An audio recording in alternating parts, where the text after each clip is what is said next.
para a gente se situar de novo, nós estamos verificando qual é o comprometimento do copista, do escriba, do texto do Novo Testamento. Nós passamos aqui pelo século I, agora estamos entrando no século II, e você que está com o Pickering aberto aí, você não trouxe computador, né, Pedro? Não, não trouxe. Eu vi que você mandou. Eu mandei isso, o pessoal está aberto. Então nós estamos no Pickering, na página 65. Aí vamos ler algumas coisas. O que nós vimos nesse aqui, só para situar o Pedro, o que nós vimos nesse aqui, que é baseado também nesse aqui, na verdade esse aqui vem desse. E vimos que uma coisa que a gente aprende, o Pedro aprendeu também, que os copistas não tinham, eles eram meio desleixados. É isso que a gente ouve na classe de crítica textual no bacharel. Pelo menos alguns. Você já ouviu isso? Eu nunca ouvi assim, nesse sentido. Eu vi assim, a questão dos erros principais, mais comuns, né? Que são avaliados, erros de distração, digamos, né? Eu falava que alguns tinham anotação na lateral, né? Copista ruim, não sei o que lá, dando bronca no copista. O próprio... Tem muitos tipos de anotações. A questão é diferenciar o tipo de erro, né? Isso que se é um erro intencional ou um erro não intencional. Mas a gente está lidando então com qual é a mente das duas posições sobre os tipos textuais. E tudo eu falei que começa na história. Na história do texto. Como é que a gente enxerga a história de transmissão do texto, de cópia do texto. Como se enxerga o comprometimento dos copistas e nesse sentido isso vai redundar mais adiante, vai ter influências mais adiante, né? Então nós estamos aí, página 65, começa assim. Nós terminamos concluindo que no primeiro século, até da herança dos apóstolos, muitos homens eram comprometidos na cópia do texto bíblico. Bom, segundo século, diz aí, as 7 cartas de Inácio, cerca de 110 depois de Cristo, contém prováveis alusões a Mateus, João, Romanos, 1 Coríntios e Efésios. Na sua própria carta aos Efésios, Inácio diz que eles são mencionados em todas as epístolas de Paulo. E aí ele vem falando sobre, isso mostra que ele está ciente de um corpo paulino, ok? Bom, na próxima página, diz assim, Policarpo escrevendo às igrejas dos Filipenses, mais ou menos 115, aí ele colocou uma interrogação, tece um fio quase contínuo de claras citações e alusões aos escritos do Novo Testamento. No finalzinho desse parágrafo diz, o único escritor neotestamentário não incluído foi Judas, por Policarpo. A gente começa a ver que eles acreditavam profundamente, é uma questão de cânon aqui ainda, eles acreditavam profundamente que o Novo Testamento era a palavra de Deus. Bom, olha só essa citação aí no meio, tem uma citação no meio aí. Irmãos. Irmãos, isso. Irmãos, eu vos escrevo, Policarpo, né? Irmãos, eu vos escrevo isto acerca da justiça, não por iniciativa própria, mas porque primeiro me convidastes. Porque nem eu, nem ninguém como eu, é capaz de competir com a sabedoria do bendito e glorioso Paulo, que vivendo entre nós, cuidadosa e firmemente ensinava a palavra da verdade, face a face com os seus contemporâneos, e estando ausente, vos escreveu cartas. Pelo exame cuidadoso de suas cartas, sereis capazes de vos fortalecer na fé que vos foi dada, que é a mãe de todos nós. Ele está falando percebe que ele está dando aqui um valor para as Escrituras. Está dando uma demonstração de que ele entendia as Escrituras, estimava em alto um grande valor, um preço sim impagável. E aí, no próximo parágrafo aí, a segunda carta, né, de Clemente de Roma, assim chamada, né? Geralmente é datada de 150. E aí, seguindo um pouquinho, ele diz: depois de citar e comentar uma passagem do Velho Testamento, o autor prossegue dizendo em 2:4: uma outra escritura diz: eu não vim chamar os justos, mas pecadores. Aqui há outro autor que reconheceu os escritores do Novo Testamento como escritores. Bom, aí ele vai indo, vai passando, então ele vai demonstrando no segundo século que havia um apreço muito grande pelas Escrituras, que não era considerado como um desleixo. E a defesa de Pickering é a seguinte: ele vem passando por essa defesa, demonstrando de século em século, que os cristãos, eles tinham um apreço pelas Escrituras, e este apreço que tinha a ver com uma análise cuidadosa para a sua própria vida, para transformar a sua própria vida, precisava de uma análise cuidadosa.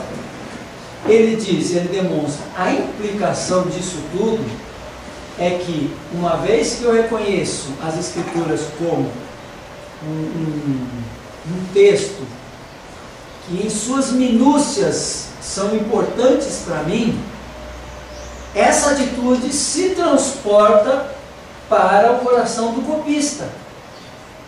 Faz sentido isso para você?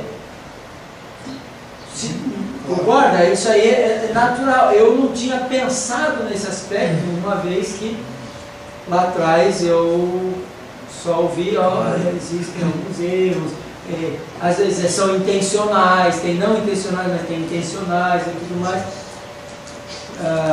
E aí eles trabalharam com esse desleixo, como nós vimos aqui no Paroski. Obrigado. Marcelo, na época de seminário, eu lembro que o Paroski era contrabalanceado com um artigo que tinha saído na Vox muitos anos atrás, que defendia mais o texto majoritário, questionava vários dos pressupostos do Metzger e do Paroski. Então, eu lembro que, como foi o Carlos Oswaldo que deu para a nossa turma, a gente tinha e o Carlos Oswaldo questionava essa ideia de melhores textos e tal. Então, já desde aquela época. Então, esse artigo, na minha época, não tinha. Eu posso te passar. Eu também recebi agora no mestrado um artigo. Obrigado. Também questionando isso, defendendo o texto majoritário. Seria legal vocês me passarem. Apesar de que ele é de quem? Porque esse homem aqui é muito completo, gente. Eu não lembro. O Pickering é muito completo. É de um cara brasileiro, tá? Legal. Mas ele muito bom. Anglada? Não sei. Eu te passo. Paulo Anglada? Talvez. Westcott e Hort, eles defendem o quê? Texto crítico. O Westcott e o Hort, eles são quase que os pais da UBS, da crítica moderna. Então o artigo era questionando a posição deles. Aqui também tem uma avaliação, tem a posição. Isso nós não tínhamos essa avaliação, tal, muito bom, também não tinha isso. Então ele vem demonstrando que os cristãos primitivos, eles... com isso, olha a página 68, já vem a pergunta. Qual é a pergunta que ele faz? Os cristãos primitivos eram cuidadosos? Então a gente percebe aqui, ele começa a lidar com essa questão, a questão do que é crucial aqui. No segundo parágrafo, começando na segunda linha, depois do ponto de interrogação, diz assim: um pai, citando de memória ou adaptando uma passagem à sua finalidade num sermão ou numa carta, de maneira nenhuma significa que ele usaria a mesma liberdade ao copiar um livro ou trecho. Isso é lógico. Gente, nós estamos cansados de ouvir isso nas nossas igrejas e entender isso. Eu não leio a Bíblia com o mesmo coração que eu leio um livro. Concorda? É assim que a gente aprende, desde pequenininho. Bíblia é Bíblia, livro é livro. Bíblia é de Deus, livro é de homens. Não é assim? Então, essa mentalidade do compromisso com o texto bíblico, ela é muito forte mesmo. E ali no final, na última frase, ele diz: não existem motivos sobejos para crermos que exerceriam vigilância e cuidado especiais. Porque a gente não leu tudo, né? Mas à medida que você vai lendo em casa, você vai lembrando desses argumentos e você vai perceber que realmente era assim. Aí ele começa de novo. Ele começa nos apóstolos, ele começa a concluir, passa pelos pais, na página 69, ele vai concluindo que havia isso, e aí olha só que legal, ele começa a falar de algumas coisas contra pessoas que modificavam o texto bíblico. Olha só. Onde? Pais, na 69. Os pais primitivos, ele diz assim: as cartas de Inácio contêm diversas referências a um considerável intercâmbio de igreja, entre as igrejas, por intermédio de mensageiros, o que parece indicar um profundo sentimento de solidariedade, vinculando-as em uma ampla circulação de notícias e atitudes. Um problema com um herege em um lugar logo ficaria conhecido em todos os lugares, etc. Que havia forte sentimento sobre a integridade das Escrituras, Policarpo deixa claro, em sua carta 7:1. Quem perverter as palavras do Senhor, esse é primogênito de Satanás. Veja, Policarpo está falando isso. Eles tinham uma visão elevada das Escrituras desde o começo. Eu estou querendo mostrar isso para vocês. Desconstruir um pouco essa ideia, porque isso aqui era a única coisa que a gente tinha no Brasil e que nos norteava e que, sinceramente, ainda norteia o Brasil inteiro isso aqui. E é absolutamente contaminado, né? Pessoal, todo mundo cita. Que você olha nos blogs e sites e coisas, é aqui, ó, tá lá, Paroski, Crítica Textual do Novo Testamento, ou então, quando o cara lê inglês, Bruce Metzger. É assim. Então, pensando nisso, gente, eu acho que a gente tem que avaliar um pouco mais. Olha só, segundo parágrafo. Semelhantemente, Justino Mártir afirma: os demônios iníquos também destacaram Márcion de Pontus. Olha só. E aí começa a falar e tal. E olha só mais adiante, no próximo parágrafo embaixo, terceira linha, quando começa: mas Márcion também alterou a redação de Lucas e das epístolas de Paulo. E através de suas recriminações amargas, fica claro que os fiéis estavam tanto cientes quanto preocupados. Veja, Márcio, ele adulterou as Escrituras. Mas se você olhar como foi que ele se tornou um herege, foi declarado um herege pela igreja e tal, e isso foi se espalhando, ninguém ia ler um texto que não tivesse uma comparação com aquele que veio dos apóstolos. Isso aqui é perto. Alguém lembra? Marcion, qual que é a data? 180, não? Segundo século, né? Segundo século. Então, isso é muito recente. Marcião.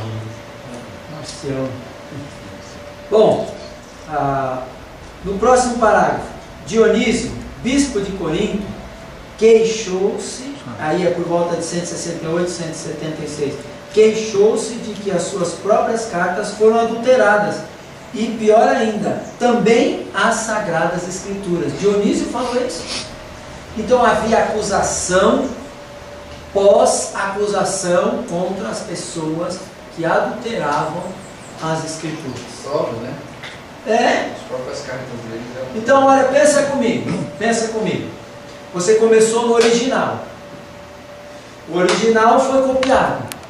Tinha como verificar. Eles estavam ali. Os apóstolos ainda estavam lá. O cristianismo crescendo. O próprio apóstolo Paulo falou para ler as cartas dele, como nós falamos. Isso provavelmente provocou cópia da carta dele.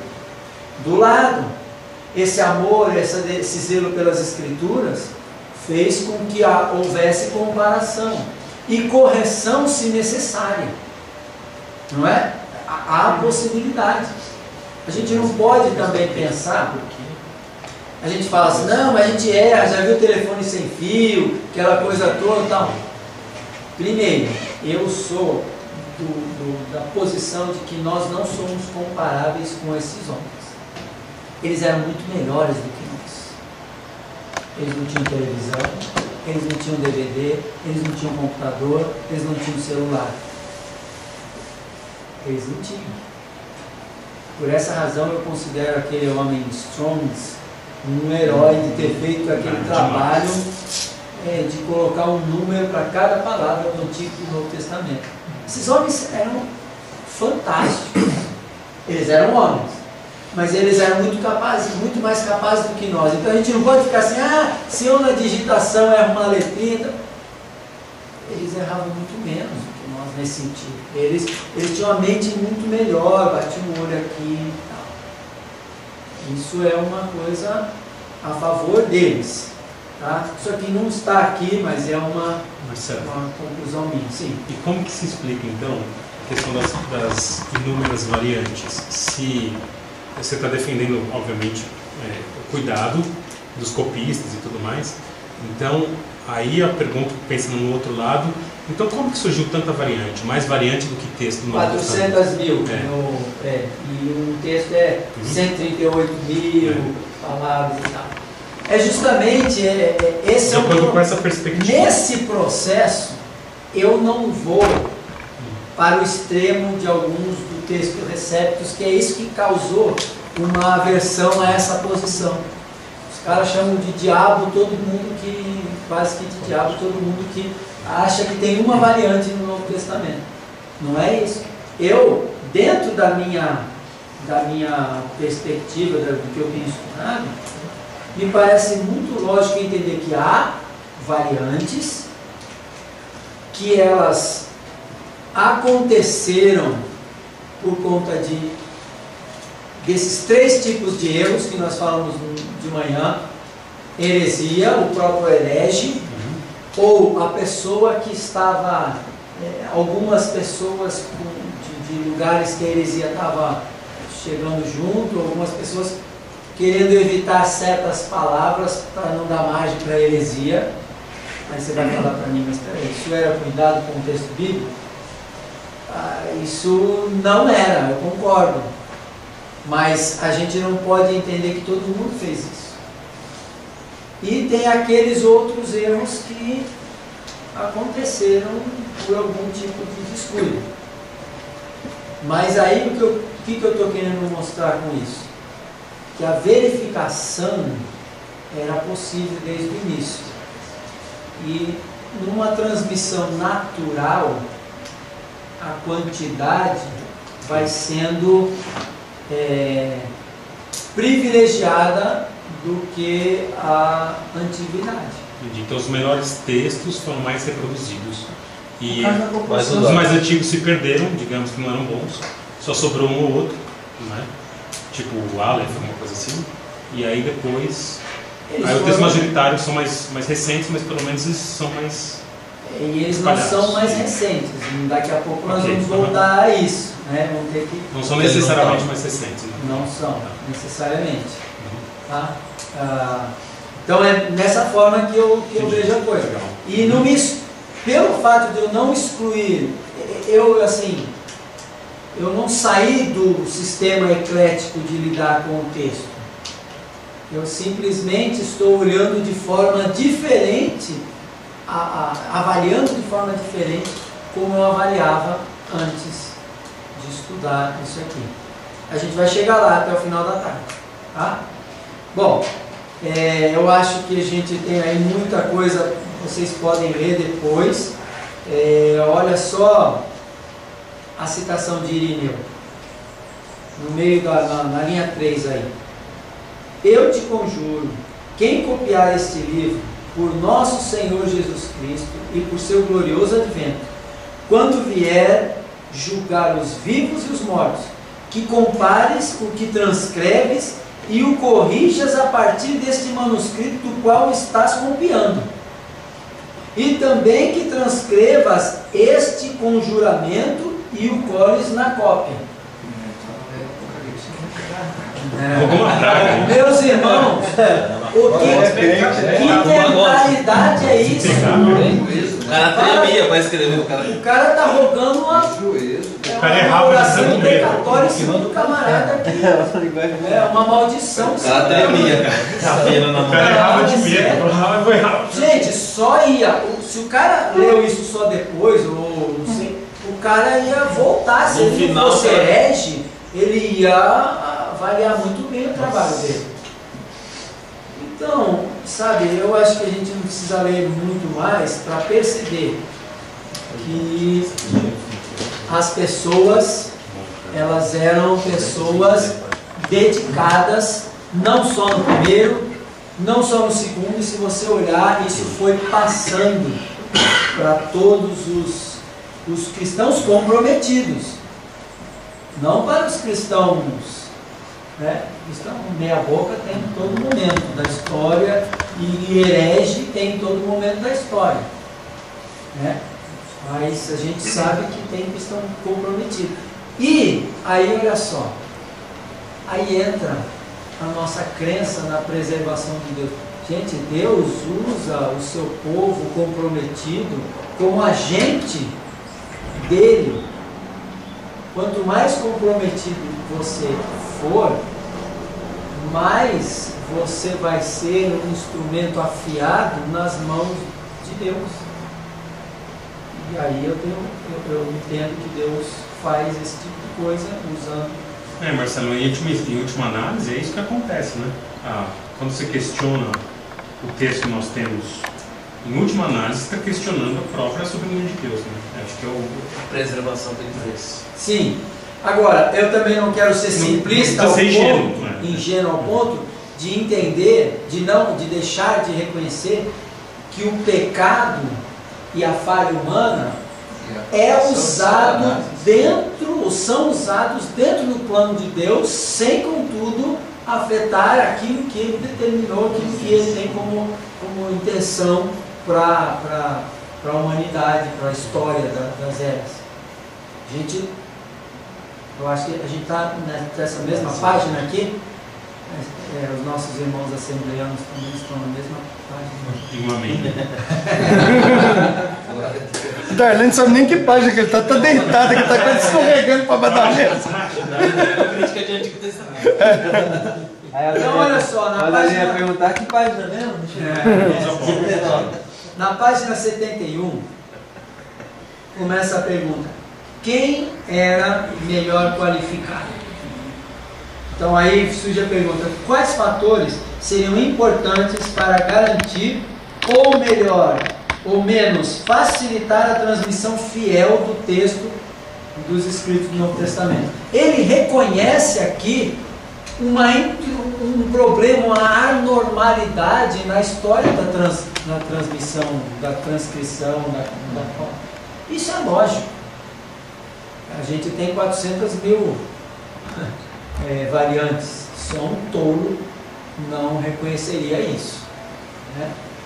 Desculpa, não quero ofender nenhum dos nossos irmãos lá da Sociedade Trinitariana, mas eles são irmãos, né? Eles são crentes, são irmãos queridos, mas pensam de outra forma. Bom, olha só, então, o que ele usa? Ele usa uns critérios muito, muito bons, que agora a gente resume. Os critérios são 4 critérios que ele usa para determinar quem era melhor qualificado. Então ele diz assim, 4 fatores: acesso aos autógrafos, domínio da língua original, situação da igreja e atitude condigna para com o texto. Nós já tratamos a atitude condigna para o texto, e isso já está bem claro para nós, né? Agora vamos pensar no acesso aos autógrafos. Agora aí quem teria melhor acesso? O pessoal em Alexandria ou o pessoal ali na então, aí olha lá, vamos ver. Fala para mim, quem tinha acesso aos autógrafos? Bizantino. Não era só bizantino. Cesariano. O cesariano também, ocidental também, mas a grande maioria. Então, mas depende do manuscrito. Depende do Sim, Romanos, por exemplo, é ocidental. Né? A maior parte está naquele setor bizantino. Mateus, a gente não tem toda a certeza, mas provavelmente cesariano. Mas a maior parte está. Ou seja, a igreja oriental. O alexandrino é o menos, com certeza. No máximo hebreus, que nem sei se a gente está ali no meio, aqui eu não sei. O nosso professor defende sirenaica, né? Sirene, que é aqui, ó. Ocidental. Não, para lá. Aqui, ó. Sirene aqui, ó. Então, aí a gente. Sirene é considerado ocidental ou alexandrino? Porque eles se cruzam, isso está separado, mas essas regiões se cruzam, se sobrepõem, se interpõem. A luz só desse critério aí, inverte aquela proposta. Se for a luz desse argumento de quem teve melhor acesso, nós inverteremos aquela proposta de que os manuscritos de primeira linha são os daqui. Bom, são de depende do texto. Nós precisamos. Eu estou lançando as informações para a gente pensar, né? A gente quer pensar, então eu concordo com você. Vamos juntar as informações, vamos juntar os fatos, vamos juntar os pensamentos. Então, não é um problema, nós já concluímos que não é um problema a atitude para contexto. Não é um problema para os cristãos. Bem, pode ser um problema de inabilidade. Uma boa atitude, mas um problema de inabilidade. Pode ser uma outra coisa, vamos tratar disso. Mas o acesso, quem é que está com o maior acesso? A região bizantina. Ok? Bom, não precisamos ler nada a respeito disso. Ele até faz questão de dizer: a região alexandrina, Egito, não detinha nenhum manuscrito original. Eles não receberam nada. Não foi escrito Tudo para chegou lá. lá foi cópia. Tudo chegou lá foi cópia. Então, quando a gente tem os textos alexandrinos, a gente tem que ser mais cuidadoso, porque a gente sabe que tiveram menos acesso aos autógrafos. Nós vamos trabalhar um pouquinho com o Westcott Hort, com o Metzger, como eles veem isso daqui a pouco também. Na hora que a gente entrar em cada linha de texto que o Marcos tinha pedido para eu fazer. Mas olha só, segundo lugar, domínio da língua. Domínio da língua. Olha só os argumentos dele. Ele é um homem, ele é um linguista, um PhD, esse homem é muito bom nessa área. Ele diz assim, na terceira linha aí da página 71, lá embaixo, domínio da língua original. Cuidado divino em prol da forma exata do texto no Novo Testamento teria que ser mediado através da língua dos autógrafos. Qual língua é? Grego. Ok. Então você precisa conhecer a língua para ter um cuidado maior. Certo? Certo. Ok, muito bem. Então aí ele vem desenvolvendo isso e a conclusão que ele chega é a seguinte: quem dominava mais a língua? Região do Bizantino. Isso, e olha só, aí ele usa Metzger, e ele usa o próprio Metzger contra o próprio Metzger. Veja bem aqui. No primeiro, segundo, terceiro parágrafo, ele diz assim: O que dizer sobre o Egito? Vocês estão comigo? Sim. O uso do grego no Egito já estava diminuindo no começo da era cristã. Bruce Metzger observa que a parte helenizada da população no Egito, abre aspas, era só uma fração comparada com o número de habitantes nativos que falavam somente as línguas egípcias. Bruce Metzger falando isso. Ou seja, esse cara aqui, ó. Então ele pega o argumento de Metzger e diz: bom, vamos pensar nisso aqui. Aí ele continua: no terceiro século, o desuso era evidentemente bem avançado. Já tenho afirmado que o copista que fez P66, famosíssimo, antiquíssimo, P66, ano 200, cerca de ano 200, quer dizer, ainda segundo século, né? Não sabia grego. Que família que é? Desculpa. Oi? P66 Alexandrino? É, não sabia grego. Ele não era copista, ele desenhou. Veja só, ao transcrever numa língua que se... não sabia grego. Agora, considere o caso de P75, cerca de 220. Cowell analisou P75 e achou cerca de 145 itacismos. Que isso? Itacismos é uma troca de som do I com todas as letras que tem som de I. É uma substituição. Então, por exemplo, se você estudar um pouquinho do grego moderno, eu tenho um livro do grego moderno lá no meu escritório. Uma amiga grega me deu, como aprender o grego e tal. E a pronúncia do eta é I. E o Johannes ainda me falou, conversando com um grego, o cara falou assim, ele falou assim: você já leu o grego koiné? Aí ele falou: grego koiné? É koiné? Você sabe falar grego? Ele falou: eu sou professor de grego. Não, você não sabe falar grego. É kini. Kini? Até o oi vira I, som de I. É kini. Kini. É grego kini, não é grego koiné. Então, se tivesse uma cópia pelo ditado de uma escritura do outro, o cara ia escrever tudo errado. É que, na verdade, a língua materna influencia a forma como você ouve as outras línguas. Sim. Então, o que você está percebendo? O que a gente percebe? Que o camarada, ele não conhecia a pronúncia, não conhecia, ele não sabia exatamente, não entendia muito bem o grego.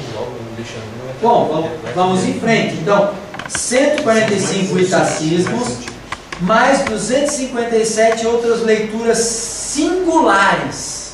Sabe o que é isso? Só acontece nesse Leitura que nunca mais aconteceu em nenhum manuscrito dos 5.700. Não tem paralelo. É o P75. Eu dei uma outra estatística, não é 5.500, tá? 5.700, que tem mais. Não tem paralelo com ninguém, é texto. Oi? Não tem. É leitura singular. 25% das quais não tem sentido. O cara dá inspirado. Não tem sentido, né? Nossa. Isso, sabe quem falou? Cowell é um cara que pelo que eu entendi, eu não conheço muito dele, me parece que ele também é devoto do texto crítico. Então ele está usando. Baseado no jeito de dos erros, fica claro que o copista fez P75, que fez P75, copiou letra por letra.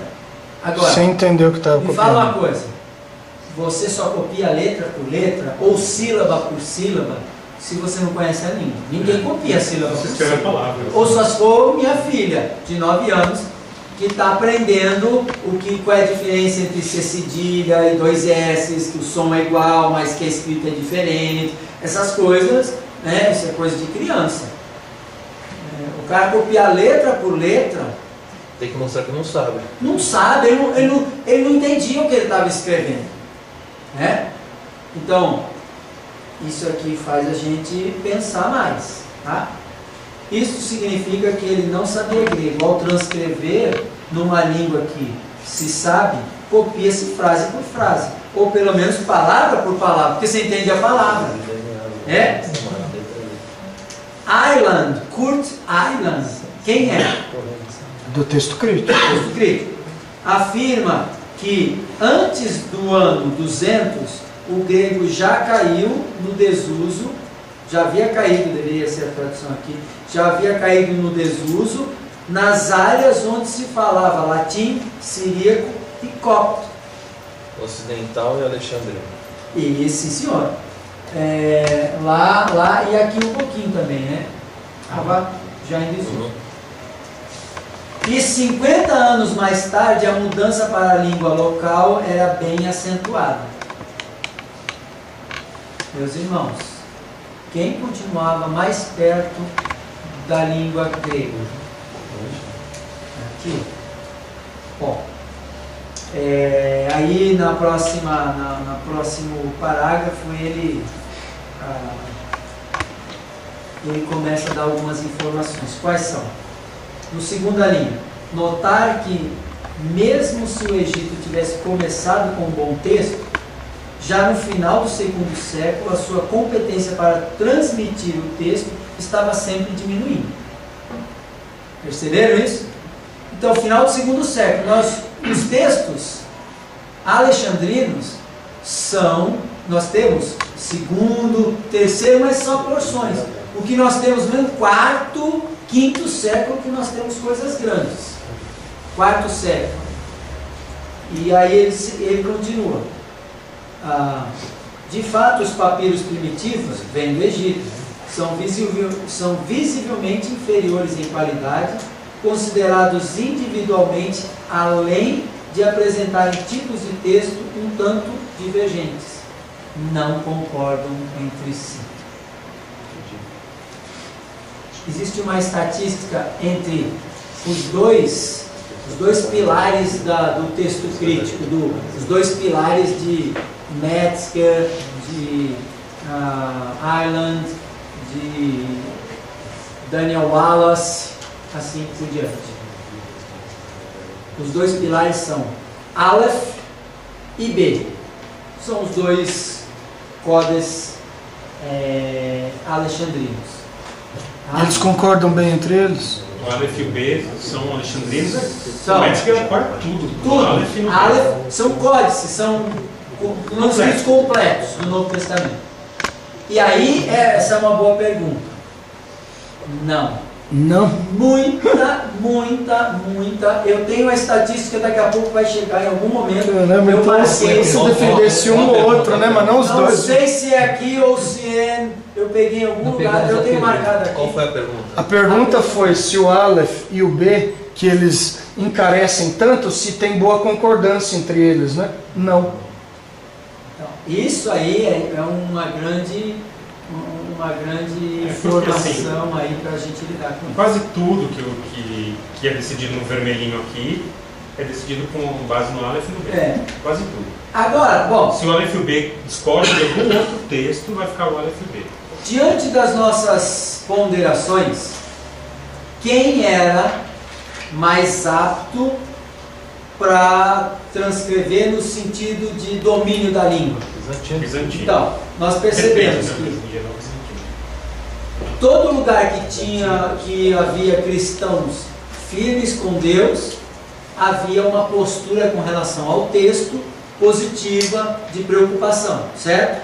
Isso poderia se estender até Alexandria, não tem problema nenhum, né? Mas que havia uma postura, havia.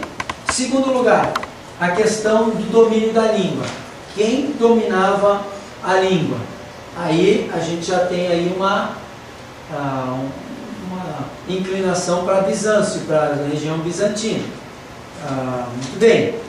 Embora esta região também tinha muito mais, na região bizantina, muito mais a tendência de ouvir, de ter um olhar crítico para ver se o texto era o correto mesmo. dado o fato que a gente leu homens aqui que escreveram para essa região.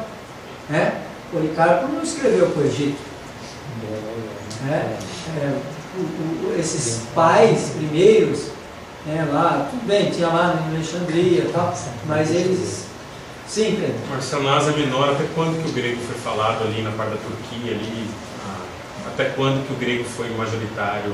Porque na Grécia tudo bem, Macedônia... Ele tem essa informação aqui, mas eu não lembro de ter marcado, eu não lembro de cor não. Porque Ele isso seria fala um pouco importante para sobre defender isso. o texto bizantino. Ele fala um pouco Porque sobre se na isso. Turquia parou de falar também no ano 200, esse argumento... Não vi nada. Quando foi a invasão otomana? 600... peraí. Eu acho que foi no século XIV. Não. Foi lá adiante, né? Não, foi adiante. Isso já tinha entrado... Não, século Isso é século... XIV foi quando caiu. Não, isso é século IX, se eu não me engano. A gente vê isso daí. O Foi mais pra grego frente. bizantino, porque assim, na história grega tem aí um questionamento, 900 ou 700 que começa o grego clássico, não sei, né? Tem aí uma briga. Madalena, você que é da filosofia, 900 ou por volta de 900 ou de 700 que começa o período do grego clássico? Antes de Cristo? 900... por aí. Porque eu já vi duas opiniões. Uma vai mais para 700, outra vai no 900. Porque Homero era lá, né? Mas aí quem questiona Homero e tal, aquela coisa toda, pode puxar um pouco, não?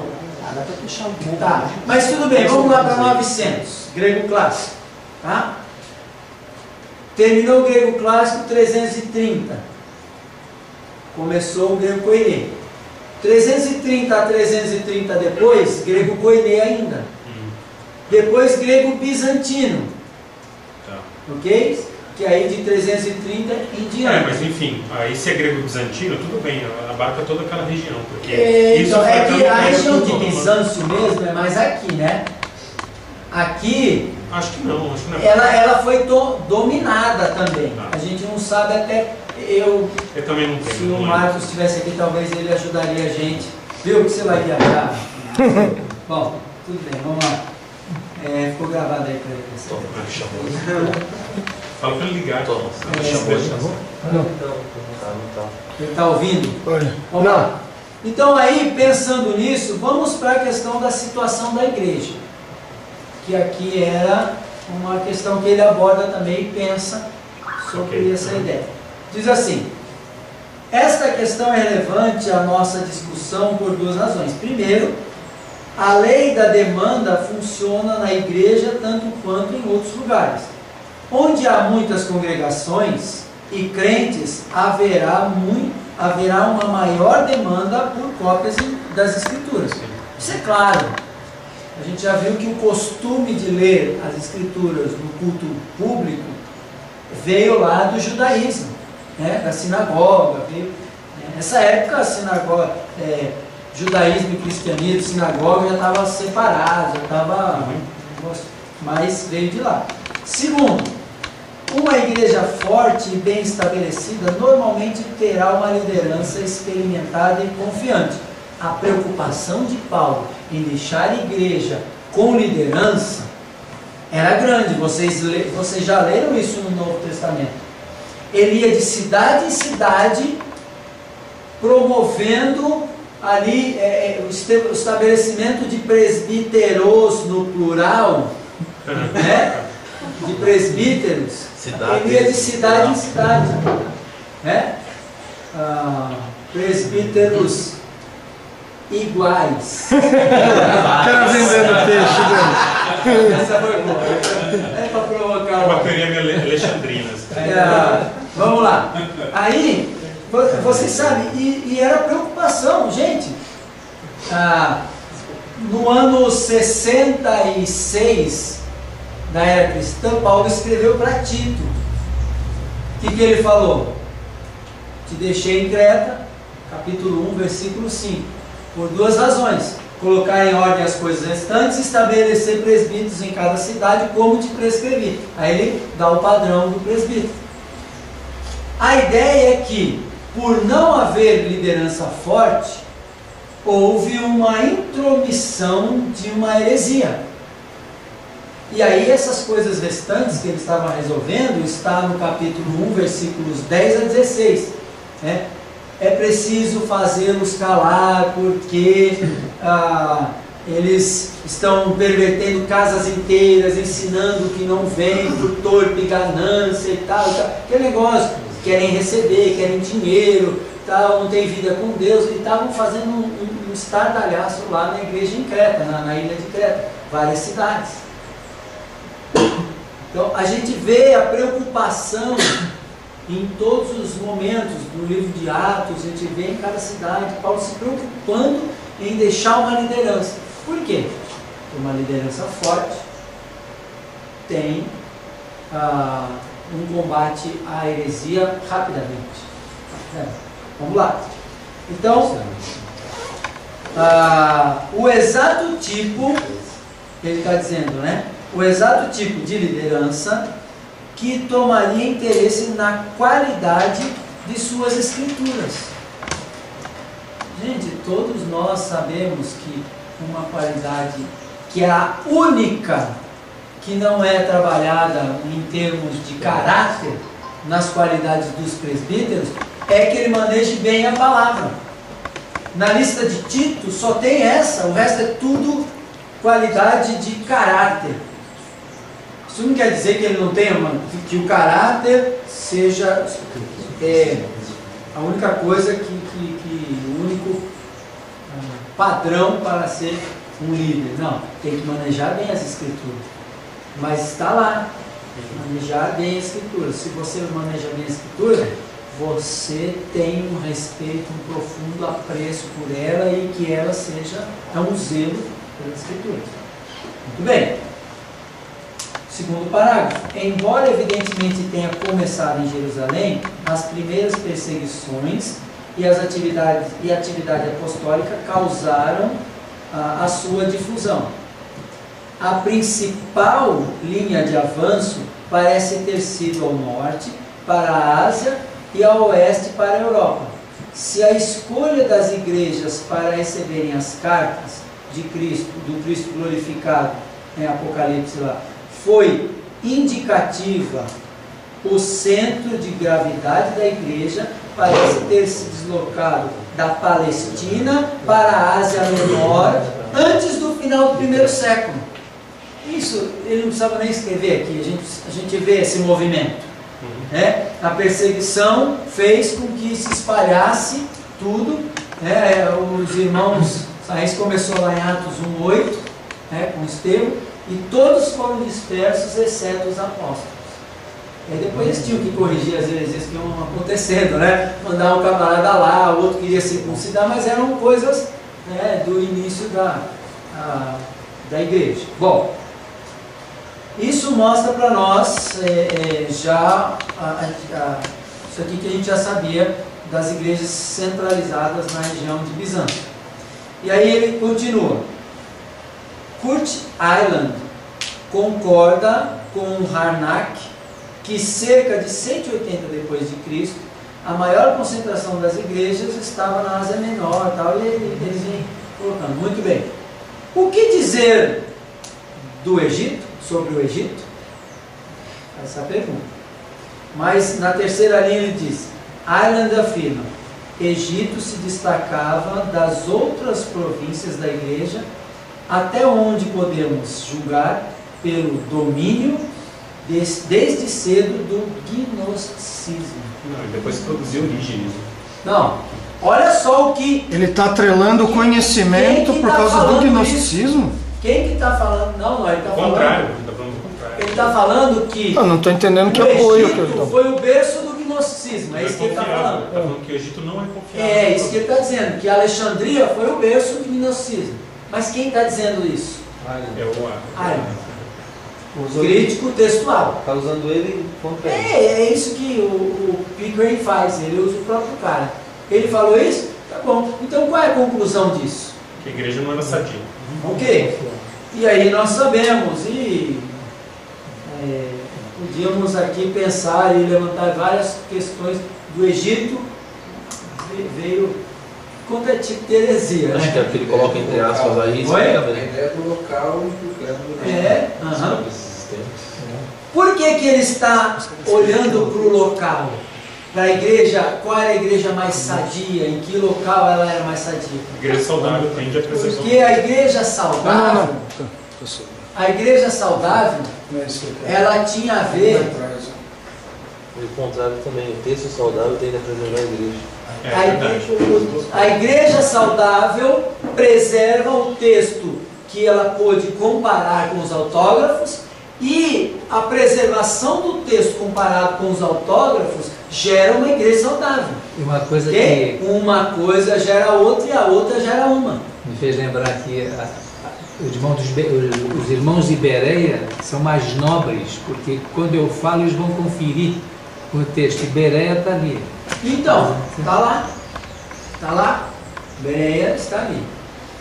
Gente, tem muita coisa aqui que mostra para nós. Olha só o que Metzger, agora ele usou Metzger, na citação 327. Oi? Qual citação? 327? Vamos colocar na... A anterior a isso. Não, na 326 por enquanto. Tá. Olha só.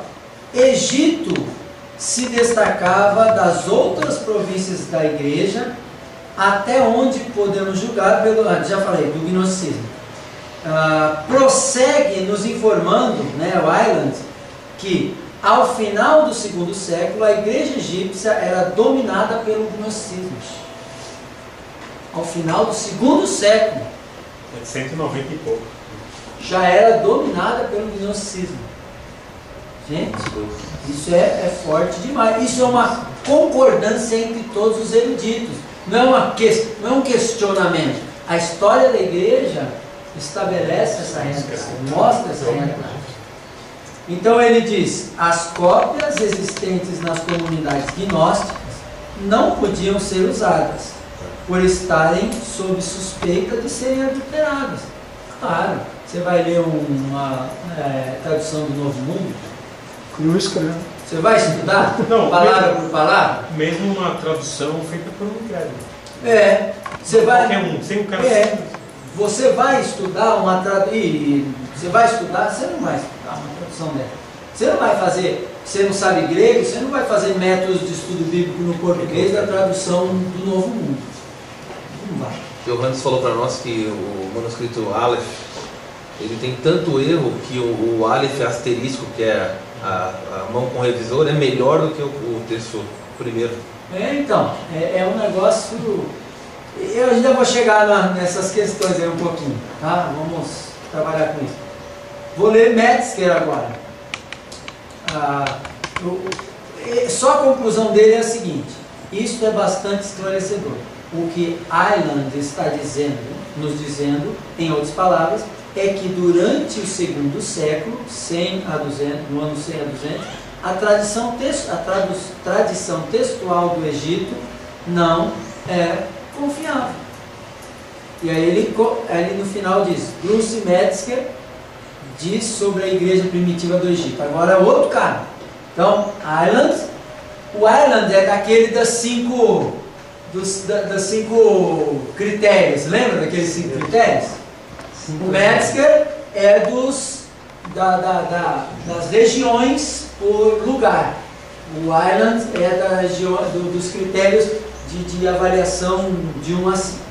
Bom, então ele diz assim, o Metzger: entre os documentos cristãos que durante o segundo século se originaram no Egito, ou lá circulavam entre tantos ortodoxos como gnósticos, estão numerosos evangelhos apócrifos, Atos, Epístolas e Apocalipse.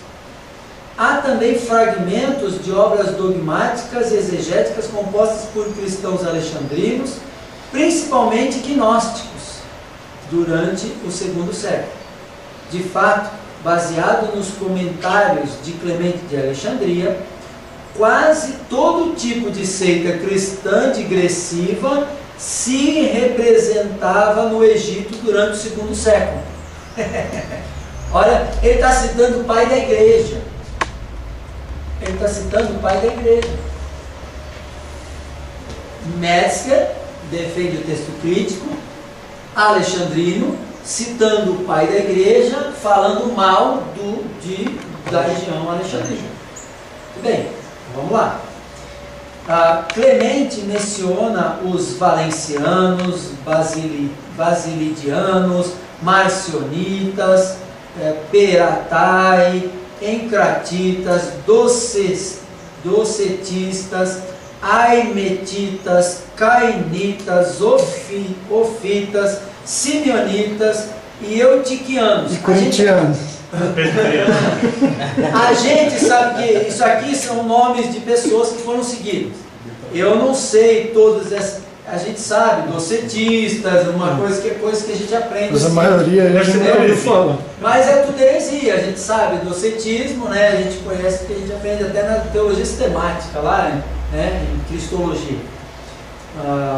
Não se sabe que porcentagem de cristãos no Egito durante o segundo século era ortodoxa. Metzger está falando isso. E a gente sabe, cristão ortodoxo, no sentido bom da palavra ortodoxo, né? Era um cristão que valorizava as escrituras, né? Não era um cristão de ortodoxia generosa. Para fazer um trocadilho e para bater em quem merece. Bater em quem merece, né? Porque esse aí também merece. Merece apanhar muito. Também merece. Ele, o que Jesus disse e o que Jesus não disse. Bom, eu acho aqui que eu posso ir adiante. Só queria ler aqui uma última parte do último parágrafo, que diz assim, no primeiro, segundo, terceiro, quarta linha. Diz assim: pois então, baseado em que pode-se argumentar que mais tarde o texto egípcio tornou-se o melhor? Já que no começo ele tinha toda a influência ruim. Aí ele diz: Ireland também afirma que no segundo século, no terceiro e até o quarto século, a Ásia Menor continuava sendo a terra-coração da igreja, até o quarto século. Okay. Isso significa que as qualificações superiores da área Egeia, né, que é essa área, para proteger, transmitir e certificar o texto do Novo Testamento, vigoram quarto século adentro. A questão aqui é saber então a datação dos manuscritos bizantinos. Então, nós vamos porque a gente estava falando que os manuscritos que se tem bizantinos já são em minúsculos, não são? Nós vamos chegar lá. Eu acho que é por isso que eles estão à vontade em bater no Egito, porque a questão da data. Desse critério aqui, ó. Mas tem bizantino no terceiro. Nós não podemos esquecer desse segundo critério de Kurt Island, manuscrito de qualidade especial com influência bizantina, mas o texto egípcio entra aqui. Tá. O que ele está dizendo? Que os unciais bizantinos, que são antigos, não são bizantinos, são de influência bizantina, mas eles são alexandrinos. Porque ele quer. Só porque ele quer. Cada um ele gosta do Egito, gosta da pirâmide. Cada um puxa a sardinha pro seu lado. Então, última linha. Última linha. Acontece que Hort, Metzger e Ireland, além de muitos outros, ligaram o tipo de texto bizantino com o Luciano. Aqui é que entra um problema. A questão quarto século, que eles entra Hort, que começou lá com Hort, Westcott e Hort. Eles dizem o seguinte: até o quarto século era bom, nós não podemos negar isso, mas houve uma chamada recensão luciana que não tem. Mas não tem evidência histórica. Não tem evidência histórica, mas para eles houve uma recensão chamada recensão luciana. Aí a gente tem que ver se esse Luciano era aquele que foi considerado herege, que era também gnóstico ou não. Bom, aí tem uma questão aí em debate que eu não vou entrar, mas onde é que está na história uma informação, comprovação disso, uma comprovação, um documento que mostra que houve uma recensão luciana? O que é a recensão luciana? Preciso explicar, né? Falei de recensão, não expliquei. Recensão luciana nada mais é do que uma... Deixa eu tentar explicar pelo meu TCC, minha monografia de vida de Cristo, quando eu estava no 2º ano. Veio na minha mente o seguinte, falei com o Paulo França: Paulo França, tenho uma ideia, que tal a gente pegar os evangelhos e colocar tudo junto? Uma informação que não tem em um, colocar no outro, então a gente faria... Tipo assim, uma harmonia dos evangelhos. Chamou o 5º evangelho. Não, eu chamei, a gente chamou assim. Então eu peguei quatro seminaristas. Queima, hein? Né? E dividimos as partes. Não ficou legal do jeito que eu queria. Porque teve um que pegou uma parte, ele fez o seguinte: tem uma parte aqui de Jesus que tem um pouquinho mais de informação, ele pegou e colou.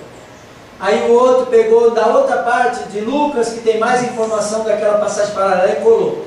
Ele não fez aquilo que era a minha ideia, eu gostaria muito. De entrelaçar. O que eu fiz? Eu pus as palavras que não tinham em uma e... de cores diferentes. Olha, eu não sei como o Paulo França conseguiu ler aquilo, mas...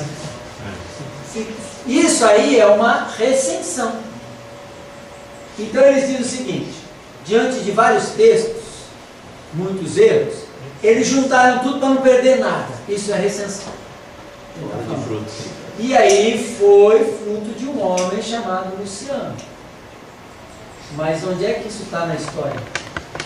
Não tem evidência nenhuma. Quem falou da recensão Luciana? É que nem qual o foi documento o pai? Porque foi aqui ele está falando, esse Luciano, chamado Luciano de Antioquia, né? Que ele fala, morreu em 311, quarto século. Sessão espírita. Chico Xavier. Vamos supor que isso tenha acontecido lá por volta, vamos supor que tem algum 300, erro e tal.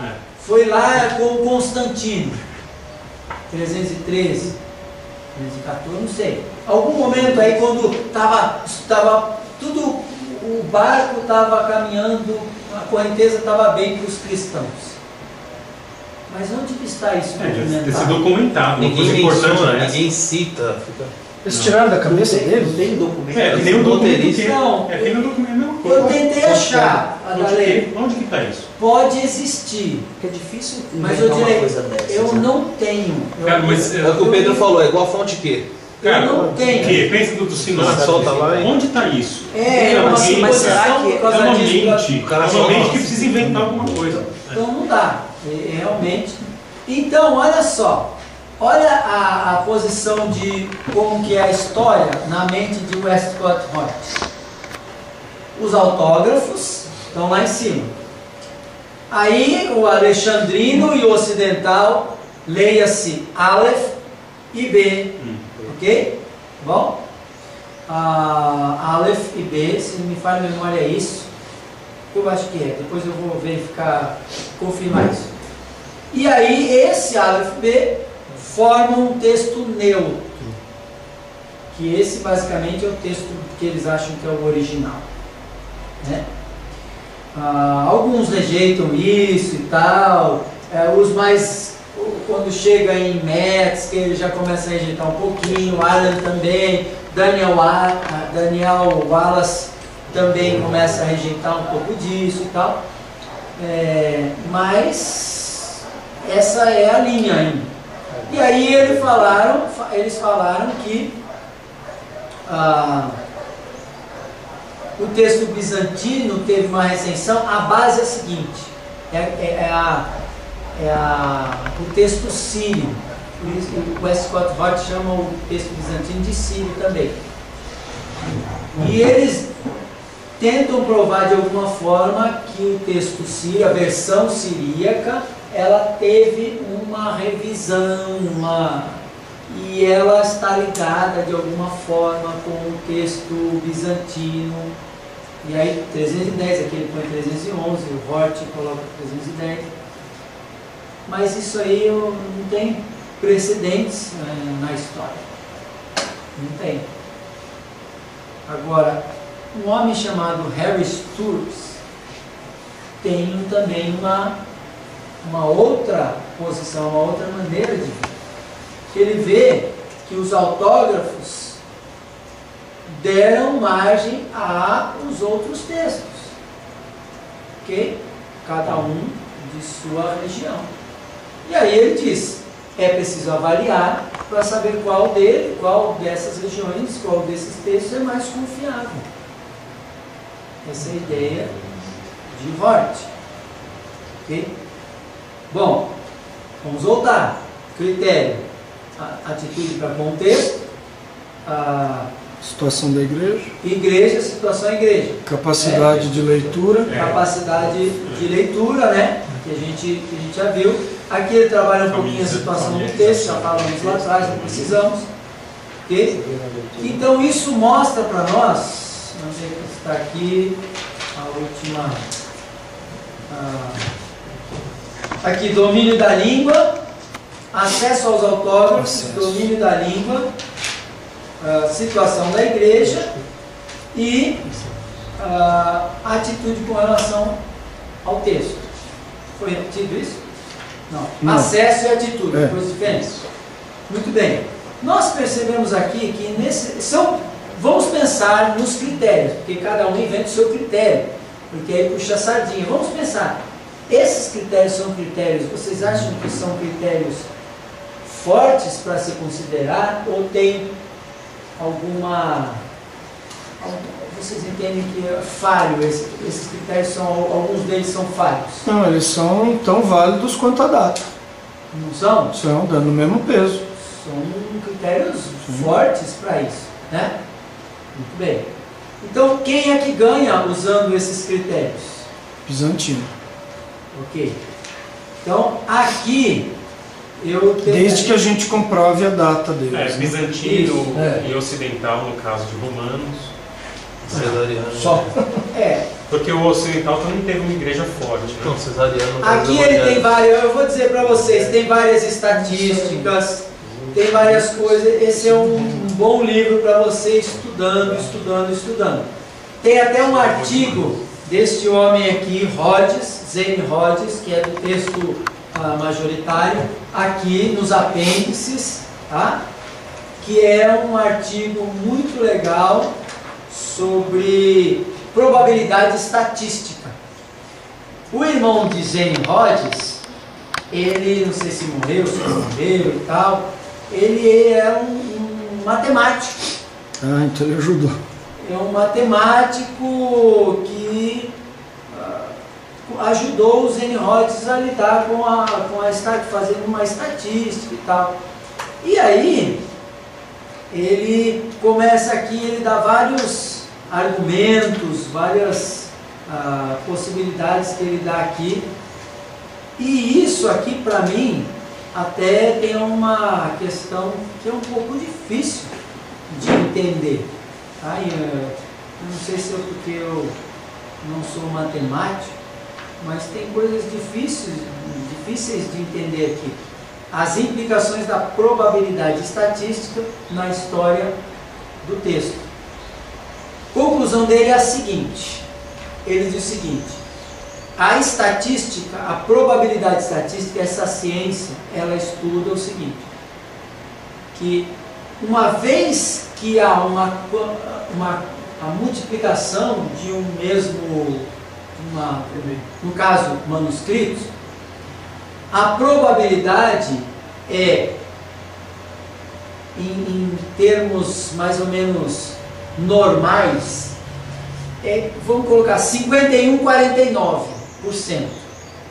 51 para o bom e 49 para o ruim. Isso é normal, é probabilidade estatística. Alguém conhece do que eu estou falando aqui? Eu conheço.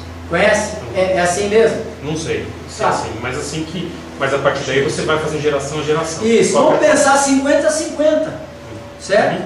Pensar 50-50. Então é mínima a probabilidade. Só que, não, calma, só que 50-50 é normal.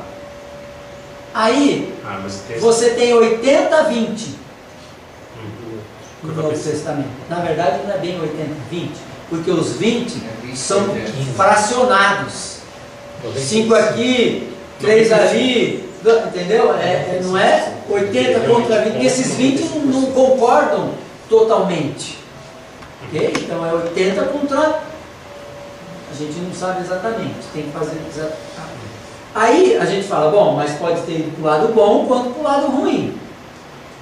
Só que pensando em todos esses argumentos das probabilidades